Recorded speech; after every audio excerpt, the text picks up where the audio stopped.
स्वागत है आपका अपने चैनल भक्ति फॉर नेशन में। आज ही भक्ति फॉर नेशन को सब्सक्राइब करें।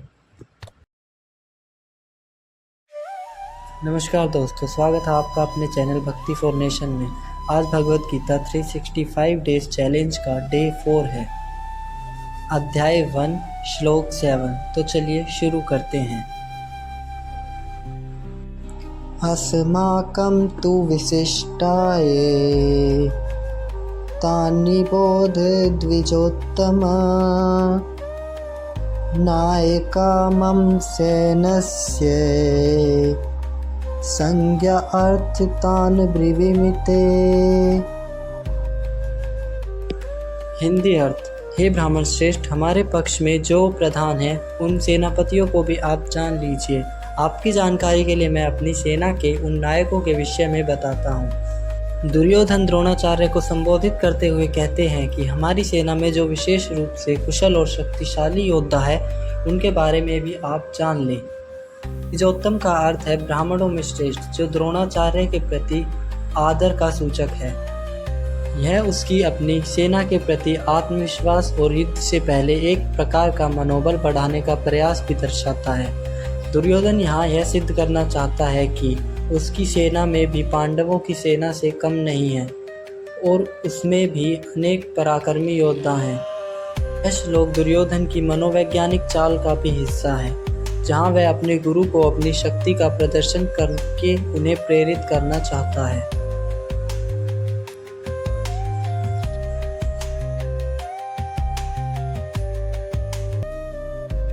श्लोक 8। भवान् भीष्मश्च कर्णश्च कृपश्च समितिञ्जय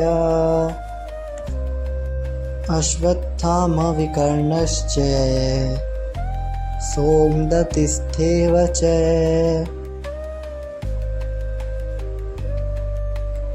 हिंदी अर्थ। दुर्योधन ने द्रोणाचार्य से कहा, आप भीष्म, कर्ण, युद्ध में विजयी कृपाचार्य, अश्वत्थामा, विकर्ण और सोमदत्त का पुत्र तथा और भी बहुत से मेरे लिए अपने जीवन अर्पण करने वाले शूरवीर यहाँ उपस्थित हैं। पिछले श्लोक में दुर्योधन ने द्रोणाचार्य से अपनी सेना के प्रमुख योद्धाओं के बारे में बताने का वादा किया था। इस श्लोक में वह उन प्रमुख योद्धाओं के नाम गिनना शुरू करते हैं। दुर्योधन सबसे पहले द्रोणाचार्य का उल्लेख करता है। इसके बाद वह पितामह भीष्म का नाम लेता है, जो कौरव सेना के प्रधान सेनापति और अत्यंत शक्तिशाली योद्धा हैं। फिर वह कर्ण का उल्लेख करता है, जो दुर्योधन का परम मित्र और एक महान धनुर्धर है। आगे वह कृपाचार्य का नाम लेता है। इसके बाद अश्वत्थामा, जो द्रोणाचार्य के पुत्र हैं, विकर्ण दुर्योधन के भाई, और सोमदत्ति का उल्लेख किया गया है। यह श्लोक दुर्योधन की अपनी सेना के प्रति आत्मविश्वास को दर्शाता है।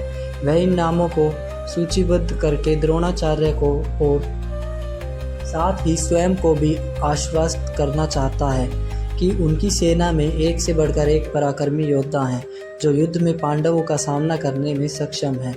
यह उसके मनोबल का ऊंचा करने का एक प्रयास है।